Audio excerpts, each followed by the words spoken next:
Salam. Satu sukacita yang luar biasa buat kami bisa kembali berjumpa dengan setiap anak-anak Tuhan. Walaupun lewat live streaming, tapi kita percaya Tuhan yang hebat dan luar biasa siap memberkati saudara. Saat ini saya berada di kawasan gereja tertua di kota Manado, yaitu Gemim Sentrum Pusat Kota Manado. Dari tempat ini saya rindu memberkati saudara dengan firman Allah yang luar biasa. Sebelum kita dengarkan firman Tuhan, kita satu dalam doa, kita berdoa. Terima kasih banyak Bapa di surga, Engkau hebat, Engkau luar biasa buat kami. Di beberapa menit ke depan, kami rindu mendengarkan firman Allah. Biar setiap firman yang hamba lepaskan akan memberikan kekuatan baru di dalam hidup kami, dan akan memberkati setiap anak-anak Tuhan yang ada bersama dengan kami. Terima kasih banyak Bapa di surga, kami bersyukur. Sambut firman-Mu dalam nama Yesus. Haleluya, haleluya, haleluya.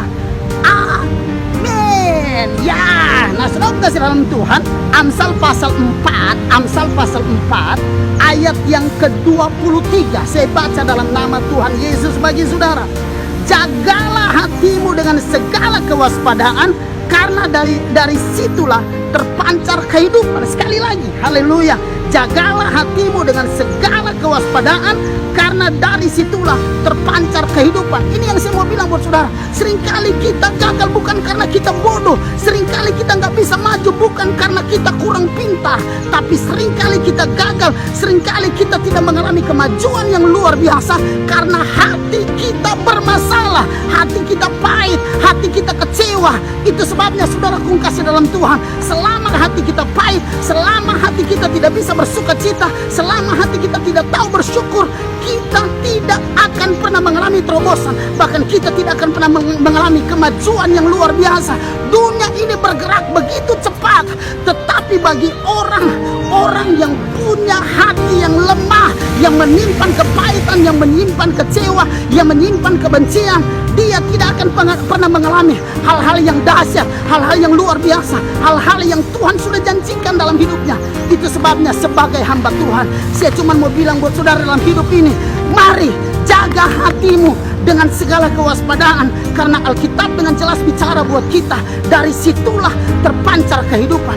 Mungkin engkau berkata, lalu pendeta bagaimana saya bisa menjaga hati? Yang pertama, buang segala bentuk kebencian, kecewa, kepahitan dalam hidupmu, buang segalanya. Tidak ada gunanya kita menyimpan kebencian, tidak ada gunanya kita kecewa. Itu hanya membuat tenaga kita habis, saudara.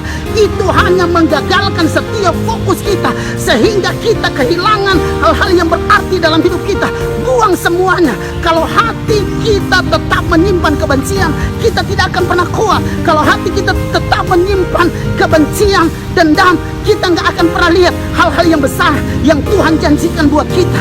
Tapi kalau hati kita bersih, kita buang segalanya, maka sesulit apapun yang kita hadapi, kita selalu akan melihat pertolongan Tuhan yang luar biasa terjadi buat kita. Yang kedua, bagaimana kita bisa menjaga hati? Jadi yang pertama, buang segala bentuk kebencian, buang segala bentuk kekecewaan. Yang kedua, isi hidupmu dengan firman Allah. Sekali lagi, isi hidupmu dengan firman Tuhan. Mungkin ada hal-hal tertentu yang perlu engkau rubah. Isi hidupmu dengan firman Tuhan. Mungkin awal-awalnya sudah rasa berat untuk baca firman. Mungkin awal-awalnya sudah rasa sulit untuk baca firman Tuhan. Tapi sebagai hamba Tuhan, saya cuma mau bilang buat saudara, kalau kesukaanmu adalah firman Allah, Mazmur pasal 1 ayat 2, kalau kesukaan kita adalah firman Allah, ayat 3 akan digenapi buat kita.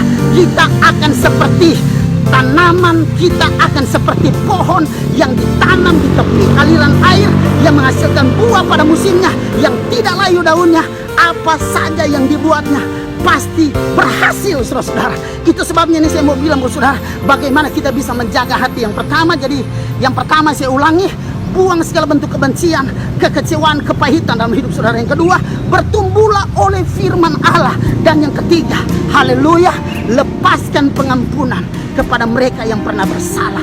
Lepaskan pengampunan kepada mereka yang pernah melukai Engkau. Waktu Engkau melepaskan itu, waktu Engkau melepaskan dengan tulus, waktu Engkau melepaskan dengan kasih, Engkau akan lihat kuasa Tuhan menyertaimu, urapan Tuhan memampukanmu, dan Engkau akan lihat setiap janji-janji Tuhan yang dahsyat dan luar biasa terjadi bagi hidupmu. Dari pusat kota Manado, kawasan Gemim Sentrum yang menjadi ikon buat kota kita yaitu kota Manado, saya rindu berdoa bagi saudara. Haleluya. Tetap buka hatimu buat Tuhan.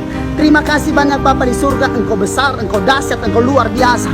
Hari ini hamba berdoa buat setiap anak-anakmu yang ada di rumah.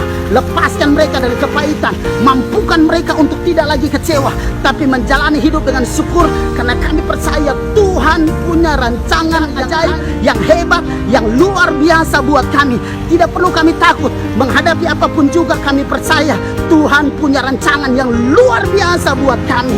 Terima kasih banyak Bapa di surga, yang terikat Engkau bebaskan, yang terbelenggu Engkau lepaskan dalam nama Tuhan Yesus. Dan kami percaya akan muncul dari kota kami orang-orang yang diberkati, orang-orang yang mengalami perubahan, bahkan orang-orang yang selalu memuliakan nama Tuhan. Setiap keluarga dari anak-anakmu diberkati oleh Tuhan dalam nama Tuhan Yesus. Haleluya.